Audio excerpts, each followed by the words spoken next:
All right. Welcome everybody for our free live training about lead gen landing page.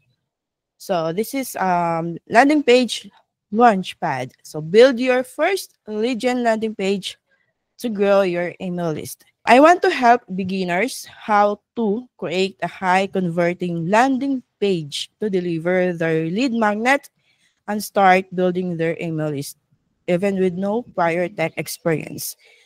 Sino po dito ang hindi familiar about landing page?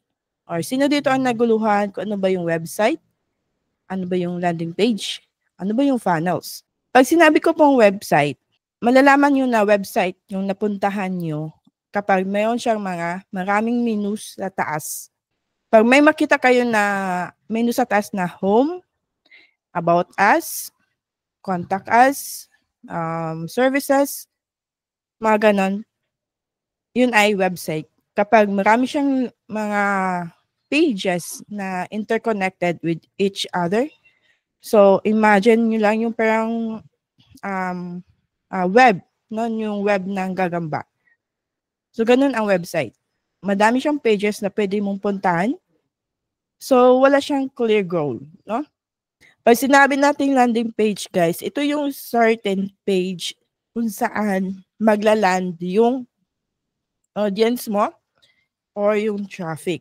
Pag sinasabi natin landing page, para siyang airport kung saan maglaland yung aeroplano. Ang landing page din is a single page lang siya na dadalhin mo yung traffic mo doon. A lead gen, yung pinaka first page ng lead gen funnel mo, I consider as a landing page. Yung order form, I consider din po siya as a landing page. Okay? A sales page is considered a landing page. A thank you page is considered a landing page. Okay? Sana hindi kayo maguluhan. Pag sinasabi nating landing page, ano siya, generic siya na term kung saan mo dadalhin yung traffic mo. Okay? Pag sinabi natin funnels, guys, ito ay a series of landing page no, na may ano siya, may sequence. May pagkasunod-sunod yung purpose ng bawat landing pages. So, sana po na-gets nyo na po dun yung part na yun, no? Tapos, pag sinabi natin lead magnet, ay ito yung freebie na ibibigay mo sa yung target audience in exchange of their email list. So, as a business owner, bakit mo kailangan gawin ito? Lagi ko po sinasabi, kapag nasa online world ka, pag ang business mo ay nasa online, dapat ang pinaka main goal mo talaga din is to build your email list. Alam niyo kung bakit? Kasi yung mga tao natin ay yung mga audience natin sa Facebook, sa YouTube, sa TikTok, ay ano lang, hindi natin sila pagmamay-ari. What if biglang mawala si TikTok? What if biglang mawala si Facebook? So wala ka ng business. Kasi yung business mo nakarely lang doon. Whereas kung meron kang email list, kahit na anong mangyari sa algorithm, kahit na anong mangyari sa mga platform na yan, you have your audience. You own your audience. Okay? So, yan ang pinaka-importante why you should build an email list. Even if you are a freelancer, start building your email list. So, why landing pages are the key to growing your email list or yung lead gen na funnel? So, magbibigay ako ng 3 framework to build a high converting landing page. Madami din nagtatanong sa akin what makes a good lead magnet. Kasi marami ang naguguluhan kung tama ba yung lead magnet nila, maganda ba yung lead magnet nila, goods na ba siya. Well, basically guys, hindi ko din masagot yan. Kasi, iba-iba tayo ng audience. Maari, para sa akin ay sakto na. Maari, pagdating sa audience mo is kulang pala. So, ito lang yung 3 basihan ko kung goods na yung lead magnet mo. as long as it is simple, must be easy to digest, no? So kung ebook yung gagawin mo as a lead magnet, dapat mga ano lang, probably 15 to 20 pages lang na ebook. Wag yung parang aabot ka ng like mga 500 pages na yan. Yung buong masterclass na yata yung ginagawa mo eh. Ano lang, simple lang na lead magnet na mag-answer siya ng specific, stupid, and ano pa ba na questions. Basta doon yung basta yung lead magnet mo, it's answer this tatlong S, simple, specific, and stupid questions from your audience. And it should be solves a problem. Ganun lang ba siya kasimple? Oh guys, ganun lang siya kasimple. Huwag yung huwag yung gawing complicated na abot ng mga 100, 200 pages. Kasi at the end of the day, hindi naman nila yan babasahin eh. Ganun-ganun lang yan eh. Ang titingnan lang nila yan yung mga main key points lang doon sa sa lead magnet na ebook. Okay? So, mga example ng mga lead magnets natin is yung ebook, cheat sheets, mga mini courses, and mga templates. So far, ito yung apat ngayon na best performing na mga lead magnets that you can apply in your business. Personally, ang sa akin is ebook. Kasi that time, hindi ko pa feel gumawa ng mga mini courses, hindi ko feel magpa-webinar, magpa-free training gaya nito. So, I started with the ebook. So, if you've seen my ebook, nasa mga lang yung mga 15 to 20 pages lang yata siya. Design a landing page that converts. The essential section of a high converting landing page is yung headline. So, dito tayo mag-focus sa headline nyo. Okay? Kasi yun ang pinaka-first na section na makita na target audience mo the moment na mag-land sila sa landing page mo. So, it must be capture their attention with a clear, benefit-driven message. So, it must answer this question. What is it for me? Kung gagawa ka ng landing page, dapat masagot yung tanong na yon. What it is for me? Paano ba sila matulungan nung ginawa mo na lead magnet? No? Tapos, lead magnet image, kung ebook, so kailangan mo ng markup dito. So, kailangan mo to for visualize the value of your offer. Kapag ikaw ay coach, tapos yung lead magnet mo is mga free training, gaya nito, free webinar, mas maganda na yung ilagay mo doon sa hero section is ikaw mismo. Kasi mas makapag-connect sa'yo yung audience mo kapag nakikita nila yung mukha mo, yung body mo, makabuild ka agad ng trust doon kung picture mo mismo yung nandun. Pero pag mga ebook, mas maganda na gagawa ka ng markup. Tapos, meron tayong opt-in form. So, yung opt-in form is ito yung mag-collect ng email address and name. So, wag ka nang magdagdag pa, no?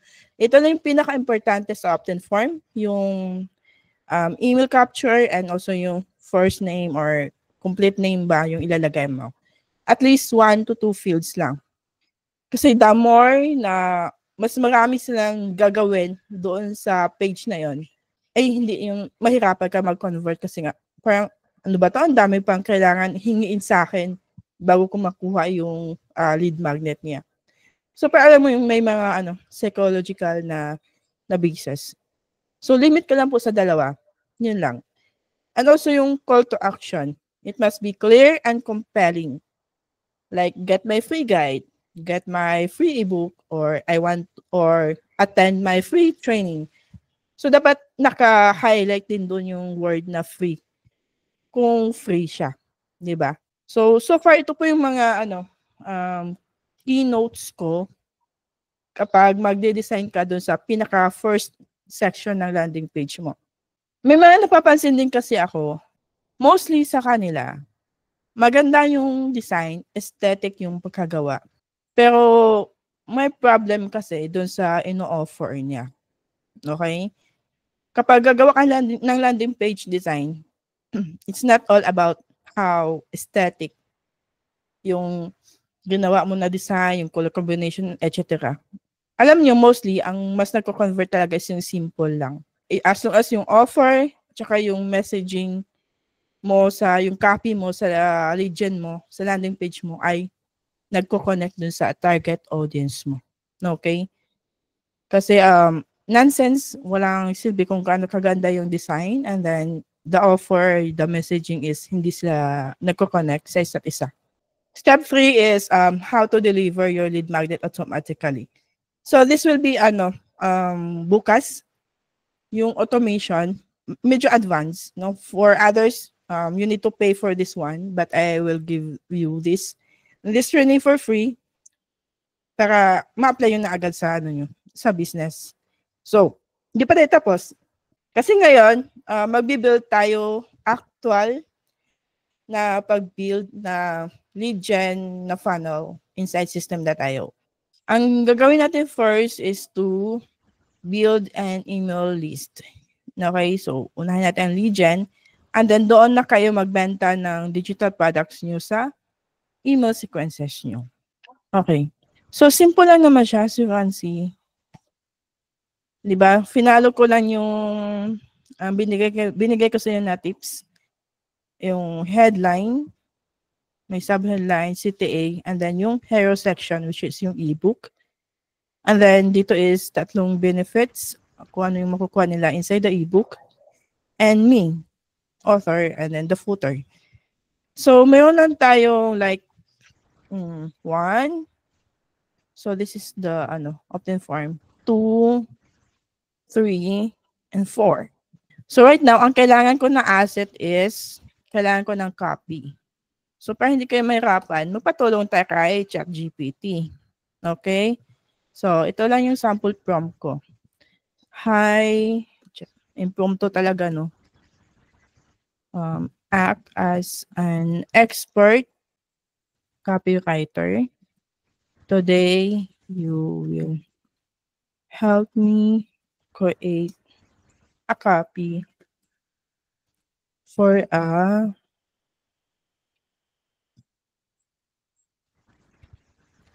landing page. Basically, lead generation, landing page for an Airbnb. I'm not familiar with this business, no? Para siyang mag-rent, di ba? Mag-rent sila doon sa isang like room, ganon, di ba? So, tingnan natin ano ibigay ni ChatGPT for an Airbnb service. Gusto ko, I want to create an lead gen funnel with an ebook lead magnet that will turn, ano yung purpose natin? Turn visitors into subscribers and clients. Kasi sa back-end, di ba, bebentahan natin ng paid ebook. So basically, yung pinaka-front offer natin is ebook pa din, pero lead magnet siya, free ebook. Right? Tapos sa back-end, mag-offer tayo ng paid ebook. Ganon. And then clients. Help me. So this is the structure of the lead gen landing page. So number 1, meron tayong sub-headline, yung pinakauna. Sub-headline, headline, yung pinaka-headline. And then, subhead. Number 2, second section, give 3 benefits why they should download the free ebook. Tapos, ayan.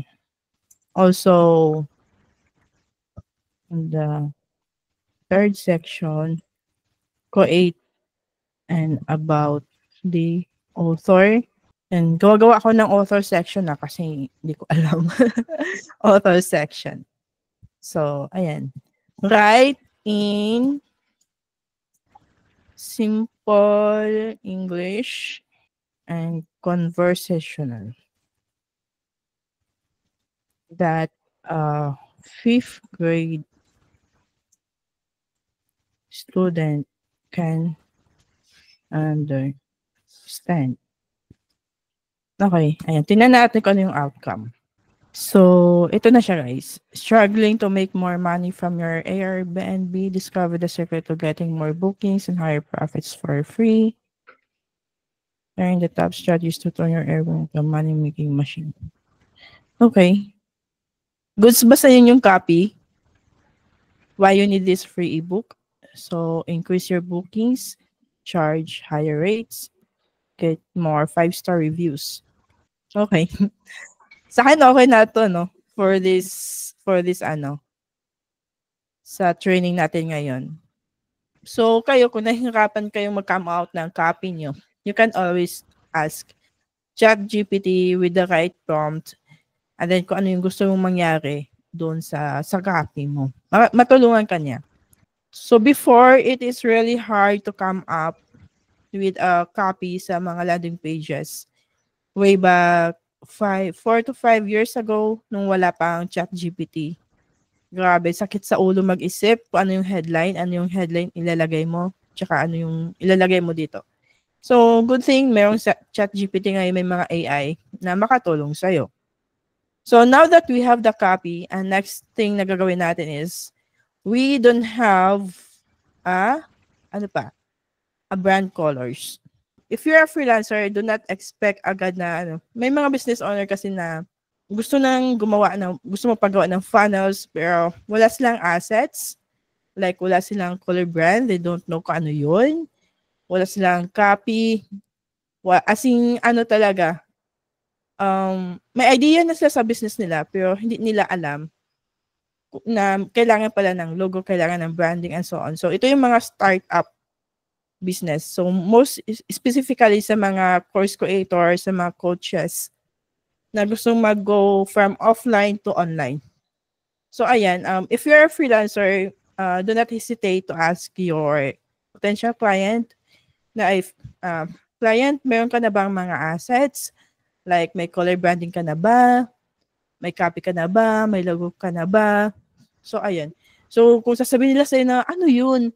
So it's your duty to explain kung ano yun, paano yung makatulong sa business nila. Kasi for me as a landing page designer, hindi ka lang talaga magdi-design ng page, but you need to help your client, lalo na if wala pa sila yung mga ganito na asset. So that way, magiging mafe-feel ng client na you feel na may care ka sa business nila. Na you are there to help them, hindi lang para magiging expenses sa business nila, okay? Iba pa din yung pakiramdam that client will appreciate you kung ano yung magiging input mo para sa pag-grow ng business niya. For example, gusto ko yung green lang na palit, no? Punta ako dito sa color hand. Maghahanap tayo ng color combination para sa ating Airbnb na business. So, green. Gusto ko yung medyo lively na color green. So, this one. So, goods na sa akin to. So, ito yung color branding natin na gagamitin. Okay. Hindi lang tayo gagawa ng logo ngayon. Hindi na masyadong kailangan. Kasi medyo matrabaho din yung paggawa ng logo. So, okay na tayo sa sa assets natin. We have now the copy and the color brand. So, ang next thing na gagawin is mag-build tayo sa system na tayo. Kapag kompleto na yung mga assets nyo, pwede na kayo mag-proceed sa building. So, sa paggawa ng funnels, dito tayo sa website kasi may iba kasi na nanggaling sa YouTube ng mga audience, nagtataka, Miss Rose, sana yung sales funnels, hindi ko makita. Ito yung bago kasing update ni System.io. So, andito na yung sa websites na menu. Andito yung blogs, sales funnels, and digital stores. So, dito tayo mag-focus sa sales funnels. I-click nyo lang ito. Okay, sa mga wala pa System.io account dyan, click the websites and then click the sales funnels para dito kayo mapunta sa dashboard na ito. Mostly sa mga nagsisimula pa lang, wala pang data dito, wala pa kayong nagawa na funnels. I-click mo lang itong create button. Yan, isa-isahin natin. Para hindi kayo masyadong malito. First thing na gagawin nyo is to name your funnel. So since we are going to collect leads for our ebook, so ang gagawin natin is, lagyan natin siya ng palatandaan na ito ay, yung mga pumapasok sa funnel na ito ay mga leads. Para hindi kayo malito. Lalo na kapag marami na kayong funnels na binild. So for example, leads, free, ebook, tapos ano yung type of service or type of products. Airbnb. Pag hinahanap nyo ang funnel nito, mas madali nyo siyang makita. No? And then for the funnel domain, kung meron ka lang na-integrate na domain sa System.io account mo, then choose that one. Sa mga wala pang domain, naka-default na po yan na itong domain nyo is extension ng System.io. But for this case, kasi meron akong custom domain, so yan po yung pipiliin ko. And then, choose your funnel goal. Ano ba yung goal ng funnel natin? So since it is a lead gen na funnel, we are going to build our audience. So, pipiliin natin itong build an audience. Kung magbebenta ka naman, yung gagawa ka na talaga ng sales page, magbebenta ka ng products mo, then sell funnel po yung gagamitin mo. Kung gusto mo ng custom lang, so custom. So if you want to run an evergreen webinar, medyo advanced na ito, mostly sa mga coaches na ito. So may mga coaching program, magpa-webinar, so dito po yon. But for now, we are going to choose build an audience. I-click mo lang siya. So ma-highlight siya ng color blue, which means na-click mo na yan. For the currency, pwedeng wala na yan kasi hindi naman tayo magbebenta. So you can set kahit US, kahit anong currency yan. But for this time, Philippine peso lang ilagay ko. Pero okay na yan. So, click mo na yung save button. So, yung ginawa mo na funnel, it will automatically position sa pinaka-top dito. Okay? May nagtanong kung yung nagawa na funnel is automatic ba siya na active. Yes po, kapag naka-check siya na naka-green check, is active po yan. Now, if you want to deactivate, so i-click mo lang ito. Yung tatlong dots and then deactivate. And then click confirm. Kapag naka-deactivate, if someone click that link, ay hindi nila ma-access yung funnel. Error yung lalabas sa kanila. Kasi nga, deactivated yung funnel. So, always make sure kung ready ka na mag-share ng funnels mo, naka-status po siya na activated. Okay? Tapos, i-click mo lang yung funnel name mo para mapunta ka na dito sa dashboard na ito. So, dito is, mahanap kasi tayo ng mga templates. But for this time, hindi tayo gagamit ng templates. Gagawa tayo from scratch. Pero since hindi ko mahanap kung saan banda yung blank template dito kay System.io, pili na lang muna tayo. Select na natin to. Okay? Tapos mamaya, i-delete natin yung mga unwanted na mga elements. Okay. For this one, never forget na lagyan mo ng pangalan yung landing page mo. So, lagyan mo pa din siya ng leads. ano yung ino-offer mo, ano yung service mo. Tapos, yung URL path, guys, ito po yung lagi niyong tandaan, ha? Kasi marami pa ding nagkakamali dito. Maglagay kayo ng pangalan or yung, ano bang tawag dito? Slug? Slug ba ang term doon? Ay, wag niyo po lagyan ng space. Gaya nito, space, ganon. No. Kasi mag-error po yan. Oh. Di ba? Error. Kung maglagay ka din ng mga special characters, yan. Error pa din yan. Hindi yan magpo-proceed. And another thing, kung maglagay kayo ng extension dito, make it sure na SEO friendly. Diba yung SEO? Search Engine Optimization, yung links mo. So, bakit mo ba gagawin yon? Para mas madali siyang matandaan ng tao. Dapat short lang, easy to remember, SEO friendly. Kasi pag medyo advanced na po talaga yung SEO term. Kasi ito yung moment na lalabas yung landing page mo sa mga search results from Google. Kaya right now, you should practice naming your mga landing pages na naka-SEO friendly na siya. For example, this one, free-ebook. Pwede na ito. Yan, pwede na yan. Easy to remember lang siya. Since siya, nag-error siya, right? Kasi existing na ito. Ginamit ko na siya doon sa lead magnet ko. So, lagyan ko na lang ng Airbnb. Okay? So, ayan. Para hindi malito yung mga tao. Make it short. Make it easy to remember. Kasi may iba talaga na magta-type lang sa Chrome, tapos hanapin na agad yung extension ng link mo. So, ayan. Tapos, SEO. Kasi magagamit nyo yan in the future. Ito yung icon or share icon na pwede mong i-click to copy this URL path. Tapos, ito na yung i-share mo sa social media, sa mga friends mo na gustong bigyan ng free ebook. So, ganon. Ito yung share niya. By the way, guys, sometimes kasi sinasabi ko na funnel steps. Itong nasa left side, ito po yung funnel steps. Ito po yung steps ng funnel natin. Kung ano yung next step na pupuntahan ni customer from one landing page to the next landing page. Itong squeeze page is a landing page kasi one lang siya.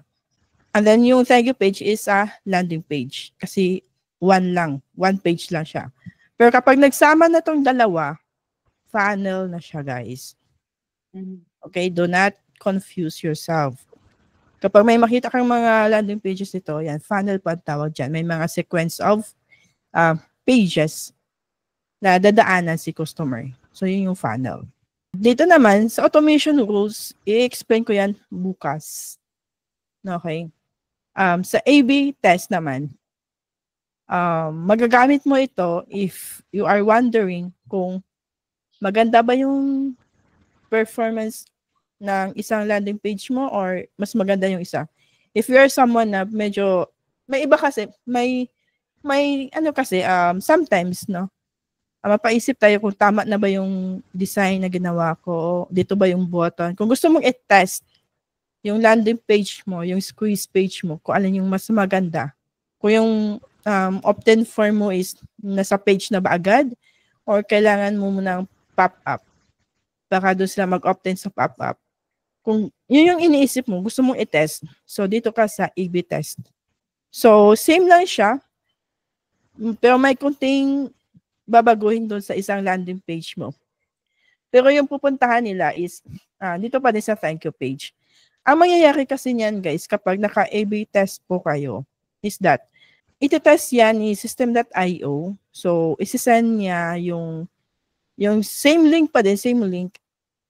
Pero si System.io na yung bahala kung aling landing page yung gagamitin niya. Kung alin doon yung mas magko-convert ng customers niyo. So, medyo advanced na tong part na ito. So, hindi ko muna siya masyadong explain ngayon. Basta, ang A/B test is magte-test kayo ng dalawang landing page or dalawang squeeze page. Yun yung pinaka-term doon. Kung gusto nyo mag-test. A/B test mo yung tawag doon. Tapos, stats is ito na yung pinakita ko kanina. Dito nyo makikita kung ilan yung page views and then ilang person yung nagko-convert. And then yung mga leads, ayan, makita nyo din dito. Sales is wala siya sa ngayon kasi lead gen po yung ginawa natin. Deadline settings, wag muna yan. Medyo magulo. So dito muna tayo sa basic. Okay, basic lang muna tayo. So ayan, pag okay na kayo dito, pwede na tayo mag-edit ng ating landing page. Click mo lang itong edit page, guys. I-delete ko lang yung mga dito elements para mag-start tayo from scratch. So ito po yung pinaka-scratch na yan. So may makita kayo dito, no? Drag and drop your element here. Ano ba yung element? Ano yan? Elemento ng apoy? Elemento ng hangin? Hindi yan, guys. Pag sinasabing elements sa mga sa mga hindi familiar sa term. Okay? Andito po yung mga elements. Bali ito yung mga text. Ayan, lahat ng nasa left side na makikita nyo. Yan po ay mga elements, mga elemento. Ayan, media, mga column. Kasi kung ikaw ay business owner and kunwari mag-hire ka ng someone to build your landing page, mas maganda pa din kasi na aware ka kung ano yung mga terms nila. Ano yung mga terms na ginagamit ng mga landing page designer para nasa isang boat kayo. Ang mangyayari kasi kung hindi kayo familiar, baka kasi oo lang kayo ng oo sa sinasabi ng landing page designer nyo and then hindi kayo aware kung ano ba talaga nangyayari. Kaya mas better if you know kahit mga basic terms lang pagdating sa landing page designing. So, yeah, yung mga elements na yan, ito, lahat ng yan na ilalagay natin. Ito yung canvas natin, dito tayo magde-design. Tapos, first thing first na gagawin natin is maglalagay tayo ng section. By the way, ang paggawa ng landing page, kunin ko yung quote na ito from my coach and mentor kay Errol Tucson about building a landing page. So para lang siyang nag-arrange ka ng mga boxes. So sa kanya ko mas nalalaman yun na madali lang pala. Para ka lang nag-arrange talaga ng mga box. From big box to smaller box. Okay? So kung magde-design ka guys, lagi talaga na mayroong section. Dito po yun. Ito yung section. Ito yung sinasabi ko kanina na ilang section yung gagawin natin.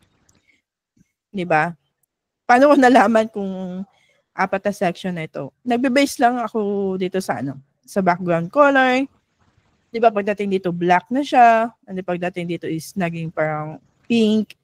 Tapos dito black ulit. So this way, inalaman ko na apat na section to. Section, ilalagay natin to. Ito yung pinakamalaki nating box. Ayan. So ngayon, i-delete ko lang muna itong row. Okay. Kasi dito, based sa ating structure. So since dalawang column yung kailangan natin, ang kukunin natin na column is itong dalawa. I-drag mo lang siya and then drop. Okay? Tapos, unahin natin yung sa left side. This one. This is text row, text row, text row, and then button. Okay. Paano ba natin siya i-arrange? So, hanapin mo po ang text element. This one. So, drag and drop. And then, headline. Kapag header, guys, I mean yung pinaka-gitna, ang gagawin nyo dyan is, mas maganda na naka-header po siya. Naka-headline text, pero malaki. So, kung mapapansin nyo po, if you do funnel hacking, mapapansin nyo talaga na yung mga headline ay malalaki na text. And then for this one, text. And by the way guys, para hindi tayo paulit-ulit. Punta ka lang dito sa settings. Ito yung pinakauna mong gawin pala bago ka mag-design. I-set up mo muna yung default typography mo. So, ano ba yung font type mo? So, pili lang tayo dito sa Google Fonts. For example, gusto ko ng Lato. Ayan, para hindi ka paulit-ulit sa pag-edit ng mga font style. For the heading, gusto ko ng pop-ins. And then gusto ko ng malaking, ayan, gusto ko ng malaking pop-ins, black 90. As you can see, nag-ano siya, nag-auto change. So, ayun. Yun yung first thing na gagawin mo, no? Set up your typography first. Okay, ano pang yung kailangan natin? We have this one, and this one. So, kailangan natin ng button and maliit na text. So, kailangan natin ng button element. Dito tayo sa form. Under form, may button. So, ilagay lang natin siya, guys. Kasi pagka lang tayo naglalaro, ano? Tapos, text. And then, dito sa right side is, ano siya? Image element. Dito sa media, andito yung image. So, click lang natin. And then, drag. Okay, ayan na siya. So, ngayon punta tayo sa ating copy. Okay, andito ako ngayon sa ChatGPT, Huwag kayong malito. ChatGPT, asan ka? Ayan. So, kopyahin natin yung sub-headline. So, copy and paste na talaga yung ginagawa ko dito. Balik tayo sa editor. Paste natin dito. Tapos, yung ano niya, alignment niya, guys, is mas maganda kapag naka-align left. And then, yung font size niya, for the text, I advise yung font size niya is nasa mga 18 to 20 yung font size.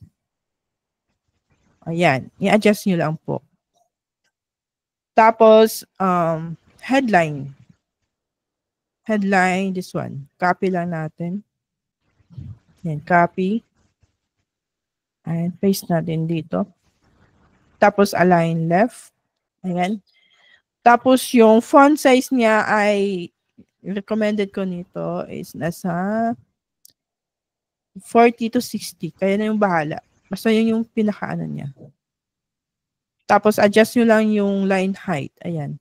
Kita nyo po dito sa left side yung line height. Ayan. Adjust nyo lang.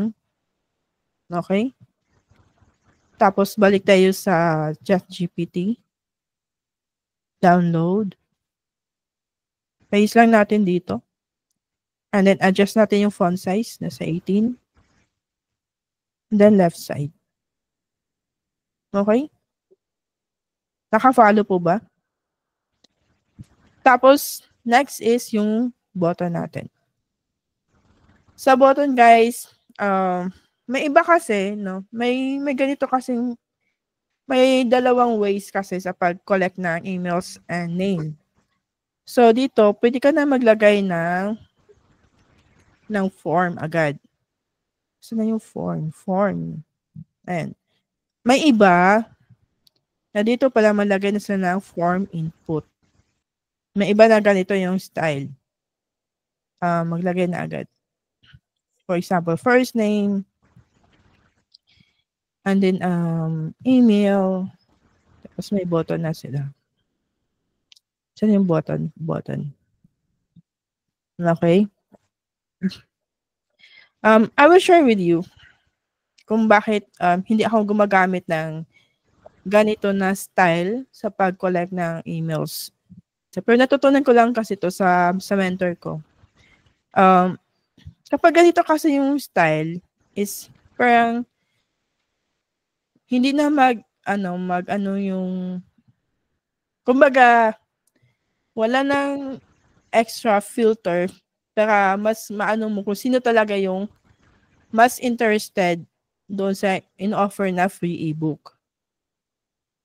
Kasi pag ganito, ayan, enter na agad, tapos ayan, click the button agad. Whereas kung dadaan sila sa pop-up kasi, may pagka-psychological chubalo. Kasi guys, kapag that person is dadaan pa, mayroon pa siyang pop-up na pagdaanan. So parang finifilter ko na dito pa lang sa landing page ko na ito na sigurado ka ba na gusto mo ang ebook na ito? Kung sure talaga siya, kung gusto niya talaga makuha, then makiklik pa siya ng button na ito bago lalabas ang opt-in form. Okay? Parang extra step lang siya for your ideal audience just for you to make sure na talagang interesado siya doon sa in-offer mo na lead magnet. So, I hope na nakuha niyo po yung point ko doon. Unlike doon sa dito na agad yung opt-in form. Input agad. Though less hassle siya for your target audience na andun na agad yung form. Pero on the business owner side, for us, sa mga nag-run ng digital product business, may additional step lang tayong ilagay just to filter kung sino lang talaga yung mag-click dun sa button. Kasi may iba na mag-leave agad. So kasi ayaw nila ng mag-opt-in. So may mga ganun talaga na instances. Pero malaking bagay talaga sa atin on the business owner side na ma-filter natin kung sino lang yung mas interesado dun sa lead magnet mo. So I hope I make on that part na medyo clear sa inyo. Lalo na sa mga business owner po. So ayan.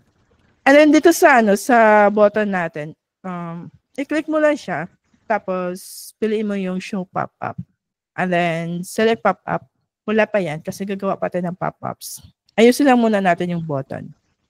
Click mo lang yung button para lalabas yung mga settings ng element. So kung naghahanap ka ng settings ng mga element like text element, image element, balik-click mo lang siya. So kapag naka-hover na yung mouse mo, orange yung color. So meaning, element siya. Pero lalabas yung mga settings, i-click mo lang.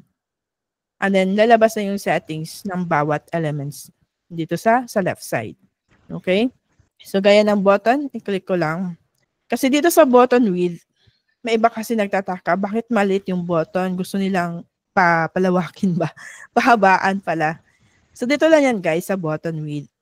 Pag fluid, ganyan lang siya. Pero kapag i-full width natin, as you can see, ganon. So, na full width niya yung buong column. Kung ayaw mo ng ganyan, dito ka lang sa fluid. And then, i-align mo siya sa left side kasi mostly yung elements mo ay nasa left side. Para lang siya, uniform tingnan. So, ganon. Kung okay na yan sa'yo, then, okay lang din. Pero ako kasi mahilig ako sa dito ako sa full width. Tapos, okay na tayo dito, no? Hindi pala yung color. Yung color ng button natin. Sana nga yung color combination natin? Color green. Kunin ko lang yung color palettes natin. Okay, color palettes. This one. So, gusto ko yung color ng button natin is color green. Ayan. Copy natin. Balik tayo sa editor. Click mo lang yung button element. And then, wait lang. Ito, color. Dapat andito ka sa background color. Click mo lang yung color blue. And then, lalabas itong color window. So, nasa solid. So, ilagay mo lang dito yung kinopy mo na hex code. So, ayan na siya. Color green na siya. Ngayon, kung gusto mong i-save ang button na ito, yung button, yung color green, para hindi ka paulit-ulit sa pag-add, punta ka dito sa your colors, hanap ka dito ng bakante na color, i-click mo lang siya, ay nawala. I-save mo lang. Ayan. Okay, para ma-save siya. Okay, now next. Meron tayong nakikita na color blue dito sa button. Kung gusto mo siyang alisin, punta ka lang dito sa pinakababa. Makita mo itong border, ito, border, under border. May makita ka na type. So, pwede mong alisin yan dito sa style. Click mo lang ang none. So, wala na. But if kung gusto mo, so, pwede mo lagyan ng solid, and then pwede mo palakihan. Ayan. Depende sa'yo. Pwede mo palitan yung color. So, color yellow. So, ako hindi ako mahilig eh. So, kunin ko lang. Tapos, yung border radius niya, is ito yung edges niya, guys. Itong edge, this one. Yung kurbada ng edges niya. So, dito po siya i-edit. Pwede mong gawing 10. Yan. Ako kasi is, 8 ang lagi ko nilalagay dyan. Lucky number 8. Depende sa inyo, guys. Pero wag naman yung masyadong, tawag dito, masyadong OA na. So, pwede na ito ganyan. May iba kasi na gusto yung pinaka-curve talaga. Pwede yung gawin itong 100. So, ayan. Di ba, may nakita kayong mga buttons na ganito. So, doon nyo po siya babaguhin. Okay? So, what if gusto mo pa siya lagyan ng design? Pwede ka dito sa style. For example, pag i-hover yung mouse, gusto mong mag-zoom or gusto mong mag-slide. For example, this zoom. Sa zoom. Kapag i-hover nila yung mouse nila sa button na ito, mag-aano siya, mag-zoom effect. So, doon yung po, po siya nilalagay. Don't forget to rename yung button text nyo dito. Tapos ano pala, if gusto nyo mag-add na, yung parang may shadow, yung button nyo, mostly nakikita nyo to, di ba? Punta kayo dito sa shadow. Under border pa din, border, and then shadow. Click mo itong hard shadow. Ayan. Makita nyo po yung may parang shadow na sa ano nyo, sa button nyo. So, meron pang isa subtext here. Ayan. I-rename nyo din yung subtext here. Pangit po siya tingnan, guys. So, pwede mong palitan na click here. Click here to download. Alam nyo ba, ang pinaka-importante ng landing page nyo na part is dito banda, sa hero section. Itong pinaka-first section. So, as much as possible, focus your time and energy dito sa pinaka-first part, yung pinaka-first section ng landing page nyo. Kasi ito yung pinakauna na makikita agad ng target audience. And also guys, dito sa section, i-click nyo lang pala. I-set mo siya sa content width. It should be wide. So bakit nga ba wide? Wide kasi mostly may mga may mga TV na tayo ngayon.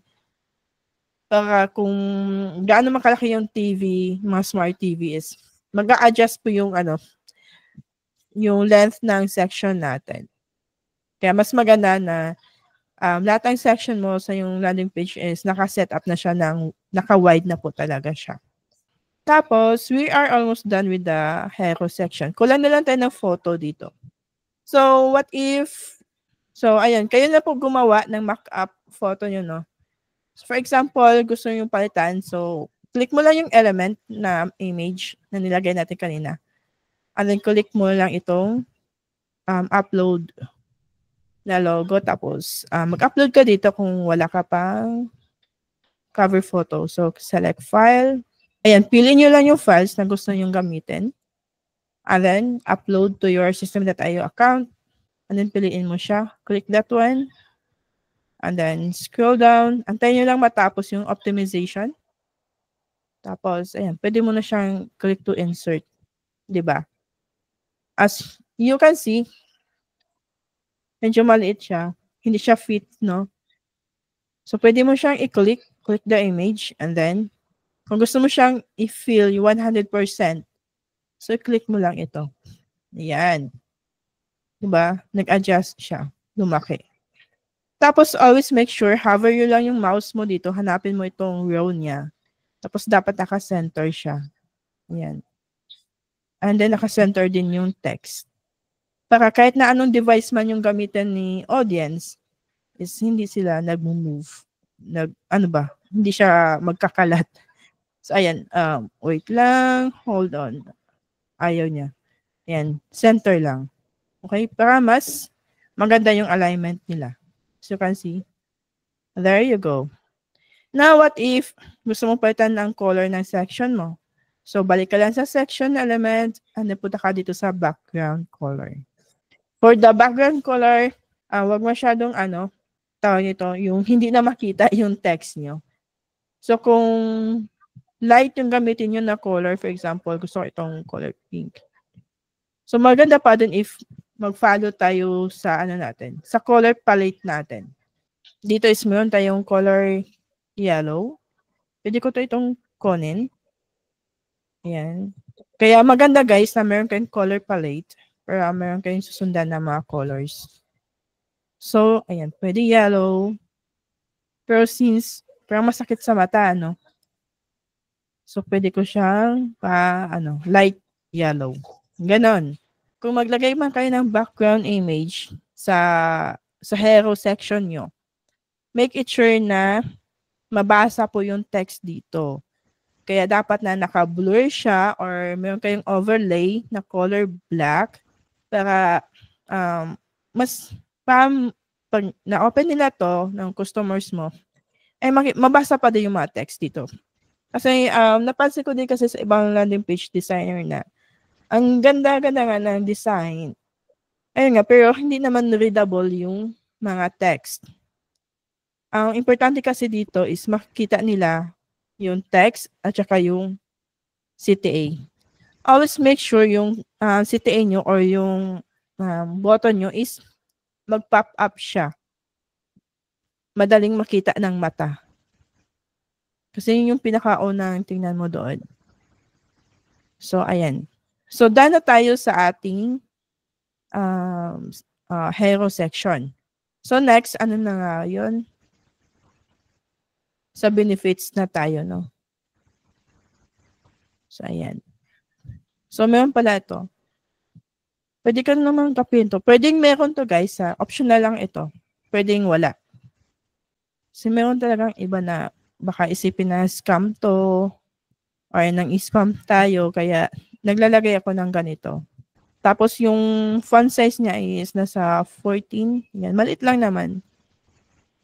Tapos margin 20. Ito pala guys. May iba kasi na nalilito about margin and padding. So, explain ko lang konti. Kapag mag-a-adjust kayo ng spacing sa bawat elements, ang gagamitin nyo po dyan is margin. Punta ka sa margin. Kung gusto mo i-adjust itong text headline na discover from this text, text na struggling to make money. So, dito mo siya sa margin gagalawin. Gusto mo i-adjust, ayan, gawin mo siyang 30 or 50. Yan, depende sa'yo. Pero mostly kasi dito, nag-limit lang ako ng 15 or 20. And also with a button. Kung distance ng bawat element ang gagawin mo, ano nga ulit yung ang gagamitin? Margin. Okay? Ngayon, kung distance naman sa loob ng element mo, for example, itong text, gusto ko i-adjust tong distance dito sa loob. Sa loob ha, sa loob. Ang gagamitin mo dyan ay padding. I-adjust mo lang yung padding nila. Okay? For example, this one, 30. O, diba? Or 300. Diba nag-adjust yung padding yung sa alignment sa loob? As you can see, yan. Yun lang po yung palagi yung tandaan. Kapag sa loob yung gagalawin nyo, padding ang gagamitin. Ang i-adjust nyo. Kasi may iba na nalilito pa din. Kung distance ng bawat element ang gagalawin nyo ay margin. Okay? Yun lang yung pinaka-note ko doon. So, don't forget to click save. Yung natin, yung photo hindi siya dito kasi yung paggawa ng ng ebook cover is it will take time. So, if you want, may mga tutorials sa YouTube naman. But, yeah, just let me know if gusto yung gumawa tayo ng live training paano gumawa ng ebook cover. So, we are done with the hero section. Any questions dito sa hero section natin? Mag-comment lang bago tayo mag-proceed dun sa benefits section. Goods na tayo dyan sa hero section natin, guys. Next is yung benefits. Mag-add lang tayo ng another section. Yan, drag and drop. See? Tapos, ilang column yung kailangan natin? Isang row, 3 column. Okay. Ayun, nag-add lang ako, guys, ng isang row para sa text and then 3 columns na elements. This one. Pwede ko nang kunin to. What you learn in this guide. Copy. Gusto ko siyang gawing headline. Paste, and then what you learn in this. Gusto ko lagyan ng word na free guide. Free guide. Okay. Balik lang ako sa ChatGPT ko. So as you can see dito, wala siyang parang kumaga gaya nito, parang short description lang. Pwede akong magtanong sa nasa kanya. Can you please share? Can you please create a short description on the second section about the 3 benefits? Tingnan natin. Ayan. Why you need this free ebook? So, copy ko lang. Wala akong ibang ginagawa dito kundi copy and paste. Copy. And then, mag-add ako ng text element. As you can see here, may 3 tayong columns, right? Ang gagawin ko dyan is mag-add ako ng isa pang row. Row lang. Okay. Tapos, ang row is pwede ko siyang lagyan ng shadow. For example, hard shadow. Makita nyo na po ba? There. Tapos, maglagay ako ng image. Okay, may image ako nilagay kasi dito sa ating model, may image tayo nilagay dito. This one. Tapos, naglagay din pala tayo ng text dito. 2 row for this text and for this text. So, ang gagawin ko, mag-add ako ng isa pang headline below the element na photo. And then another text after no headline na text. So, as you can see, now, ang gagawin natin is i-move natin kunti yung image sa taas. So, para magawa natin yan, adjust natin yung margin. So, sa top tayo gagalaw. So, for example, 50. Ayan, bumaba siya, no? Ang gagawin mo is i-negative 50 mo siya. There you go. Malapit na ba tayo? As you can see, ayan. O, diba? Andyan na siya. Dito nyo lang siya i-adjust. So, for example, lagyan ko na siya ng image, ha? So, nasundan pa po ba dito ang part? Ang ginawa ko lang po is, nag-add ako ng image. Tapos, in-adjust ko lang yung image size into 150. So, ngayon, paano ba siya naging circle? Kasi dito sa example is naging circle siya. So, ang mangyayari niyan, punta kayo dito sa border niya. Border ng image ha. So, click lang yung image na element. Click that one. Tapos, punta ka sa border. Gawin niyo po siyang 100. See? Naging circle na. Ngayon, medyo hindi pantay kasi medyo konti lang yung nasa ibabaw niya. Again, you can adjust that one dito sa margin. Margin, negative 50 tayo. So, pwede mong increase into negative 80. Okay, negative 80. Goods na siya sa akin. Ngayon, lumagpas naman siya. Pumunta na siya dito sa text na ito. Saan mo siya i-adjust ngayon? So, i-adjust mo siya sa pinaka-column niya. Sa row pala, sa row. Click mo lang yung row element. Tapos, punta ka sa top. Margin. Dito ka sa margin. Sa top. Adjust mo siya into, for example, lagyan natin 60. So, medyo dikit pa din siya sa text element natin. Pwede natin gawing 80. So, medyo hindi pa din. Ganun na siya, guys. Adjust. Hanggang 100. Okay. Pag 100, goods na sa'yo. Sa pagde-design din talaga, guys, importante yung space, yung white space. Para medyo maka-breathe or may space pa yung mga elements natin para huminga. No? Kaya mahalaga na hindi masyadong dikit-dikit yung mga elements natin kasi pag masyadong dikit-dikit din, medyo mapapagod yung eyes natin. Ano ba to? Ganun. May ano lang din yan, psychological effect. Kaya mas maganda na mayroong spacing talaga sa mga elements natin para maganda siyang tingnan sa mata at hindi siya masakit. Tapos, kunin na natin ngayon yung text dito. Balik lang ako sa ChatGPT. So, punta na ako dito sa second section na why you need this free ebook. So, kunin ko lang yung increase your bookings, copy. Balik ako sa editor. Paste ko siya dito. Ngayon, color violet siya. Palitan ko lang siya ng color green. Para, ano pa din siya, nasa ano pa din tayo, sa color branding natin. Next is, kunin ko lang yung description niya. Yan, copy. And paste. Okay. So, don't forget to adjust the font size. So, tapos na tayo dito na part. Ang gagawin mo is to copy this one. Hover mo lang yung mouse dito sa row element, yung in-edit natin kanina. Tapos, click this duplicate icon. Ayan. Di ba dalawa na siya? So, ngayon, hover your mouse. Dapat naka-color blue yung row. Hawakan mo siya, hold it, and drop mo dito siya sa pangalawang column. Para hindi ka na paulit-ulit ng pagde-design. Diba? So, ngayon, i-copy mo ulit yung row. So, click that duplicate button and then drop. So, ayan. Hindi ka na paulit-ulit ng mga design mo. So, palitan mo na lang yung text dito. Again, nasa ChatGPT yung copy natin.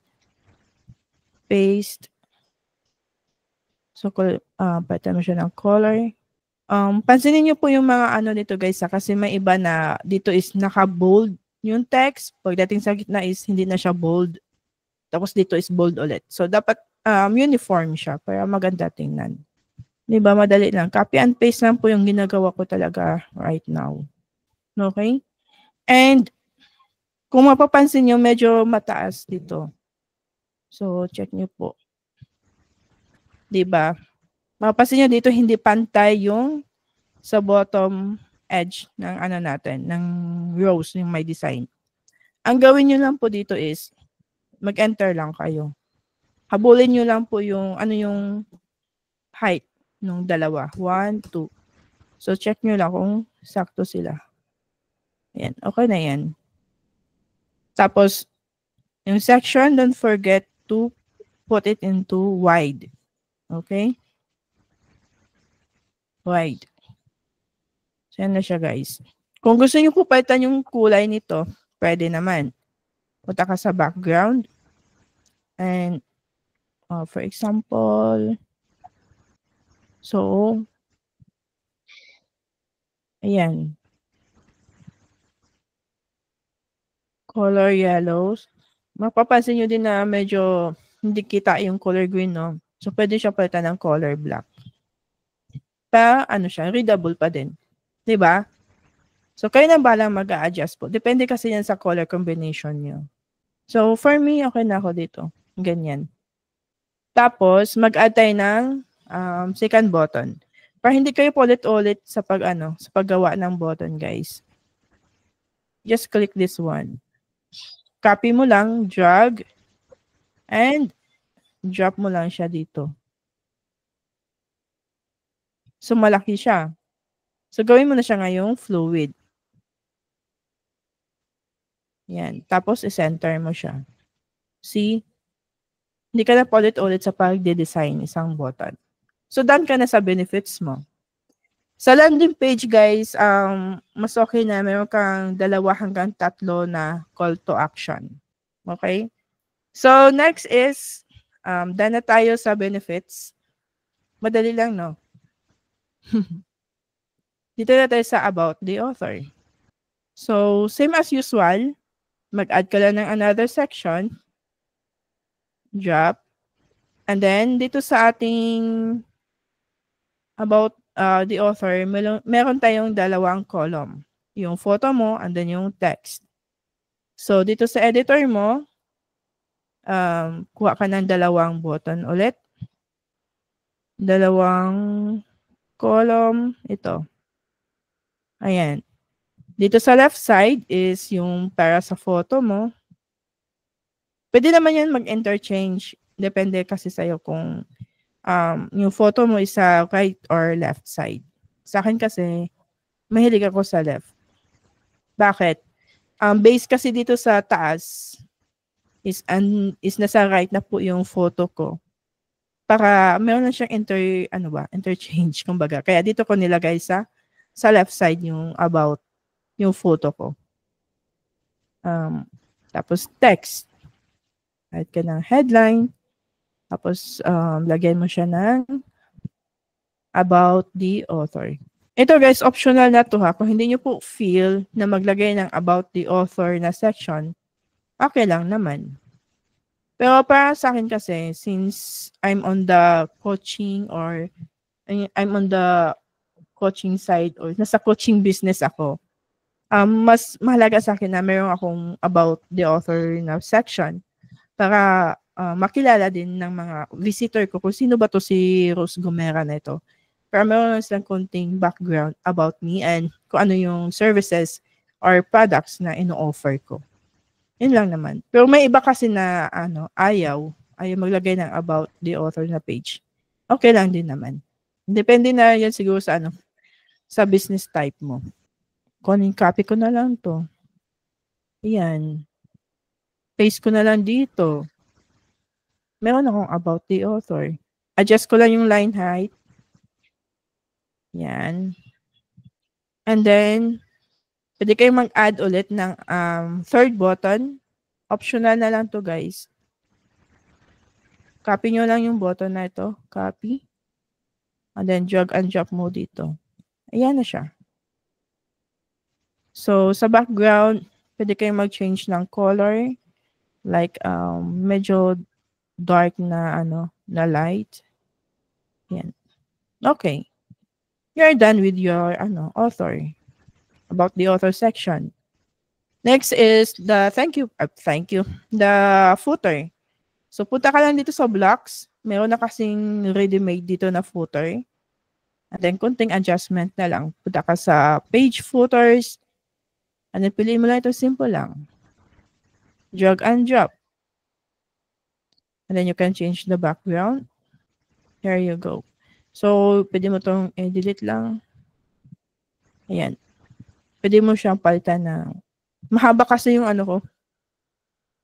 Dito, pwede privacy policy. Ayan. Yung sa akin kasi mahaba yung ko. Footer. Explain ko lang kung why. Okay. Dito sa footer, ay naglagay ako dito ng disclaimer. Kasi nasa money-making niche kasi ako. Kaya I had to put disclaimer dito sa footer ko. Tapos, naglagay ako na this site is not part of Facebook kasi kapag mag-run kasi kung mag-run ka ng ads, tapos doon mo dadalhin yung traffic mo doon sa lead gen na funnel mo, dapat meron ka nito kasi hanapin yan ni Facebook. I-check kasi nila yan kung meron kang ganito sa site mo. So, for business owners na gustong mag-run ng ads in the future, so don't forget to add this one sa footer mo. You can copy this one. Okay lang naman. You can copy this one. And then i-add mo. And then, maglagay ka din ng legal pages. Kasi hanapin din ulit yan. Isa din yan sa requirements ni Facebook kung mag-run ka ng ads. Kasi may times na i-decline nila yung ad mo kasi nga due to website problem. May ganun na instances. So my Facebook ad coach told me about this na dapat may mga legal pages dito sa footer ng landing page mo. Kasi i-double check yan ni Facebook. Okay? So yun lang naman, kaya yun lang yung one of the reasons kung bakit may ganito ako sa aking mga footers. Actually, we are done. Don't forget to click Save Changes. Tapos, kayo na bahala maglagay ng logo nyo dito, ha? And yung section, don't forget to wide. Even the footer, guys, naka-wide po yan. Wide. Sana yun. Wide. Okay? So once you are done designing sa desktop view, don't forget to check sa mobile view. Kasi may mga ibang design na hindi sila magkakaano sa mobile view. And always remember, most of your customers are nasa mobile. Like mga, I don't know ilang percentage na ngayon. Kasi last time, like mga 60 to 80% mga mobile users po yung mga customer nyo. So, make it sure na naka-mobile optimize yung landing pages nyo. So, ang kailangan mo lang gawin dito is to adjust. Gaya nito, masyadong magkadikit, di ba? So, ang gagawin mo lang is adjust muna natin yung padding. Dito, padding.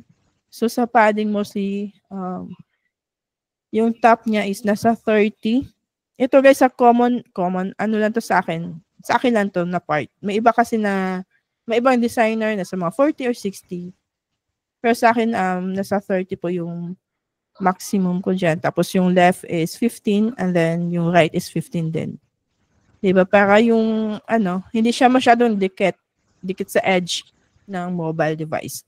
Tapos yung text headline or yung text element is margin 15 din. And then bottom yung 15. As you can see. Tapos, gawin ko siyang central or center. I-center ko siya. Yan. Center. And then, center. Center. Okay? Tapos yung button is dikit nga siya. Sa margin mo na siya, may adjust. Yung top at saka yung button. Ayan. Diba? Tapos medyo malaki ito. Ayan. Adjust mo lang. Sa mobile device, guys, mostly lang talaga, mag-a-adjust ka lang ng alignment ng mga elements mo and also margin and padding. Ayan. As you can see. Pati dito, ayan. Adjust mo lang din. Konting edit na lang to, guys. And you are done. 15 pala to. 15. Bottom is 15. And don't forget yung sa padding nila. Padding is 30. Bottom is 30. Right is 15. Left is 15. Sa akin lang to, guys. Ito na talaga yung standard ko. Pag magde-design ako. Margin is 15. 15. And as you can see, parang nasira yung design natin dito, no? Hindi na siya dito sa line. Ang gagawin nyo lang po is ulit, adjust nyo lang yung margin niya. Sa top is 80. Try natin mag-negative 80. Ayan. Pwede na siya yung 80. Tapos, i-down mo lang yung row. Ito ka mag-adjust sa row. Margin ka, tapos 80. See? Naayos natin. Tapos, lagay ko lang ng 15. Bottom is 15 din. So, gagawin din natin dito sa second na top is, gawin natin siyang 80 para may space pa dito sa image na ito. Margin is 80, gawin natin yung negative. Yan, masyadong malapit. Pero adjust ulit natin siya. Like, gawin natin 100. Okay. 100 is good to go. Tapos, lagyan natin 15. Nakita niyo po sa mga ginagawa ko, nag-a-adjust lang talaga ako dito, guys. Baka na ako naglalaro. Tapos, this one is top. Gawin natin 100 ulit. Tapos, this one is 80 negative. Tapos, saan na yun? Margin is 15. Nag-arrange na lang ako ng mga elements, guys, para hindi sila dikit-dikit. Tapos, this one, margin is 20. And bottom is 20. There you go. Sa hero section na ko. I mean, sa author section na pala. So, top 30, bottom 30, right 15, left 15. So, masyadong dikit, no? I-adjust ko lang yung padding. Padding ng row. Siguro mga 15. There you go. Tapos, 15. Wala kayo bang ginagawang magic dito, guys, ha? Nag-a-adjust lang talaga ako. Tapos, masyadong magkadikit. Tunin ko lang 20. And then, hindi natin to kailangan, guys. I-delete mo lang yan. There you go. Diba? Baka lang naglalako talaga. So, lagyan ko lang ng padding ito. 15. Saka medyo, 15. Padding is 15. Oops. Padding is 15. Ayan siya, guys. Maganda na siya sa mobile view. Make it sure na naka-center lang ito. Ayan. Center. See? Wow. Ayan. Tapos pwede natin palakihan to. 24 lang siya. So pwede natin gawin 28. Tapos adjust nyo lang yung line height. See? Ganon. Tapos don't forget to save changes. Ayan. So, done na tayo sa mobile and desktop view. Ano naman yung next? So, punta ka na dito sa settings. Ito yung isa sa mga isi-set up mo. Palitan mo po yung title. Ano ba yung title? Ang title, guys, ito yung makikita kapag ino-open mo siya. So, wait lang, ha?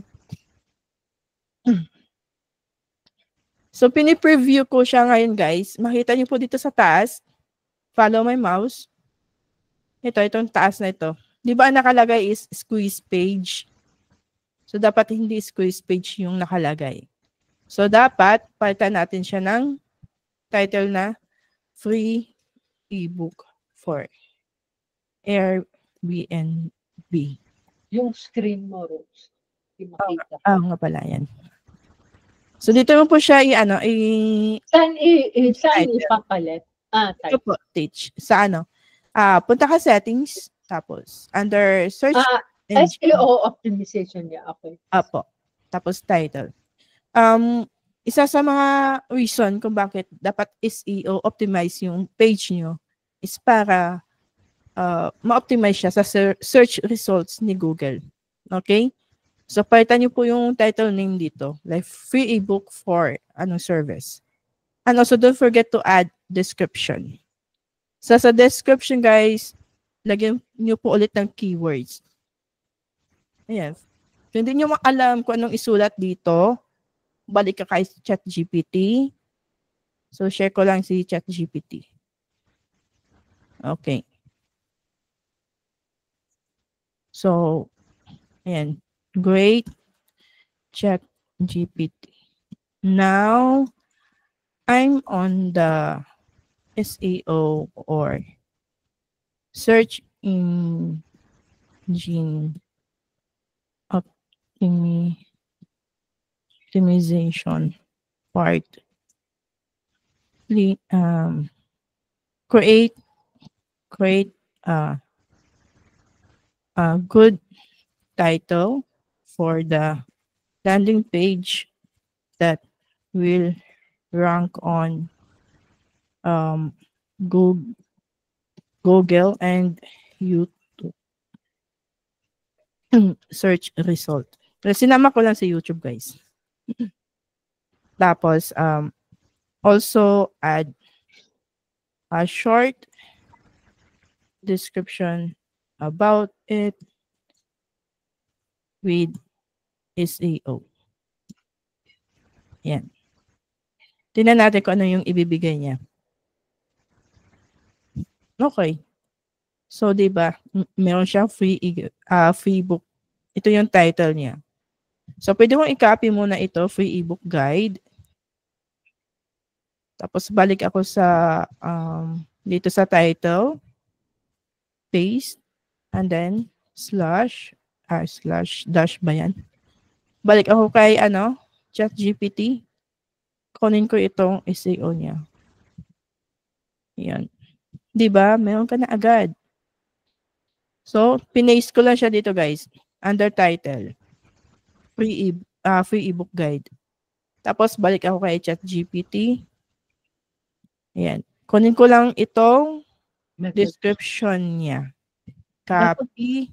Di ba dapat 150 characters? Ano, teach? 150 characters, di ba? Dapat. Opo, dapat. So, short lang. Tingnan natin kung mag-error ba siya. Ayan.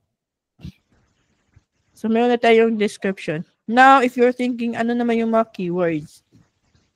And then, ayan, ChatGPT, please create long tail keywords and short tail keywords. Now, ano ba yung long tail keywords? Ito yung mahabang keywords. Unahin ko lang muna si short tail keywords. Ang example na short tail keywords ay nasa mga one word lang siya. For example, guide. Yun, guide. Short tail keywords yun. So, kumbaga ano siya, general siya masyado. Okay? Nasa 1 to 2 words po siya kapag short tail keywords. Like free guide, ayan, short tail keywords yan. Or Airbnb guide, ayan, short tail keywords yan. Pag sasabihin natin long tail keywords, nasa mga 4 to 5 keywords po siya. Like free guide for Airbnb or Airbnb guide for beginners. Kumbaga nasa specific siya na keywords. So this is more advanced. Ito din yung kasing ginagamit ko for my YouTube videos. And maybe soon, pag hindi tayo busy, I will create another training for YouTube videos ranking, paano mag-rank ng keywords sa YouTube. Kasi pwede nyo din siya magagamit sa Google. Ayun siya, guys. And most of you here ay nanggagaling sa YouTube, right? May nakausap ako na nakita niya ako sa YouTube. Nakita yung video ko. So, this is one of my strategy on kung paano nyo ako nahanap sa YouTube. Sa dinadami ng video sa YouTube, nahanap nyo ako. So, ayan. This is, nasa traffic side na siya ng business. Na basta ganun, guys. Tsaka na lang. Tapos, ayan, enter nyo lang po. Ang gulo ko, di ba? Ang dami kasing nakapending na mga planong mga live training like this one. May question ako. Up to how many short tail and long tail keywords can you use? Pwede na 10 to 15 teach. Pwede mo siyang i-add. Kaya niya? Po. Okay. Gaya nito, guys. Ang lang nito is isa-isahin mo siya. For example, this one. Dito sa keywords.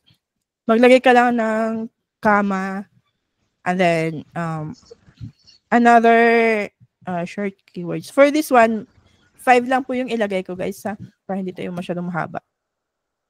Ayan. Airbnb hosting tips.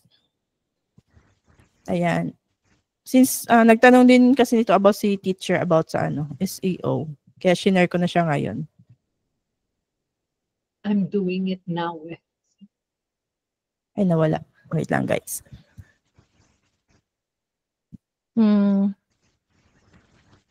Nawala. Wait lang, hindi ko na-save. Wala. Balik tayo. Okay lang. Nasa lang naman tayo. Nasa na tayo? SEO part. Ito yung kagandahan pag pag hindi nyo na-save, may magpa-pop up na i-yes nyo lang to, guys. Okay? And dito tayo sa SEO na part. Ayan. Ito po yung mga short tail keywords. Pakita ko sa inyo yung binigay ni ChatGPT. This one, ito yung short tail keywords. Yan. And ito yung mga long tail keywords. As you can see, mahaba na siya. So, may kasi, tsaka na lang, baka maguluhan kayo. So, ito yung long tail keywords, di ba? Sinasabi ko sa inyo na mahaba na talaga yung keywords niya. Tapos, ayan, copy nyo lang dito. Hindi ko lang siya copy, pero sa part nyo, i-copy nyo, of course. Ayan. Tapos sa author, lagyan nyo lang pangalan mo. Ayan. For the social image, gagawa kayo ng design nito sa Canva. Bali yung size niya is 1020 by 1080. YouTube thumbnail po yung size ng social image. Magagamit nyo to kung i-share nyo po yung link ng landing page mo sa Facebook. Ayan. Tapos, please uncheck this one. Kasi kapag naka-check to, tapos hide from search engines, tapos naka-check siya, kahit na marami kang keywords na nilagay dito, kahit na optimize yung page mo, ay hindi pa din yan ilalabas ni System.io or hindi pa din mahanap yung page na ito sa search engines gaya ng Google kasi nga naka-hide siya, guys. So make sure na hindi siya naka-hide. Kung gusto mo lang, kung gusto mo lang na yung page mo ay ma-discover siya sa Google search. Okay? Kung ayaw mo naman, okay, din i-ano mo na lang, i-enable mong check na to. Tapos huwag ka na maglagay ng mga keywords dito kasi useless lang din, di ba? So ganun. Nasa yun na yun, kung gusto mong, pero maganda yun as a business owner kung mag-generate ka ng leads. Mas maganda na hindi mo siya i-hide sa search engines. Kaya, i-uncheck mo siya. And then, dito sa tracking, if mag-run kayo ulit ng Facebook, this is advanced na din. So, just click mo lang itong view content. View content lang siya kasi wala namang ginawa yung ano mo, yung pupunta dito na traffic. View content lang yung gagawin nila. So, may tracking kasi yan kay Facebook Pixel. That is also advanced na din. So, sa ngayon, ilagay mo na siya na view content. And then, yan. Okay na tayo dun. Tapos, click save na. So, ayun guys. We are done with the lead gen funnel. For the thank you page, kaya yun ang gumawa nun. May question pa po kayo? Or inaantok na? So, no more. Until tomorrow na lang.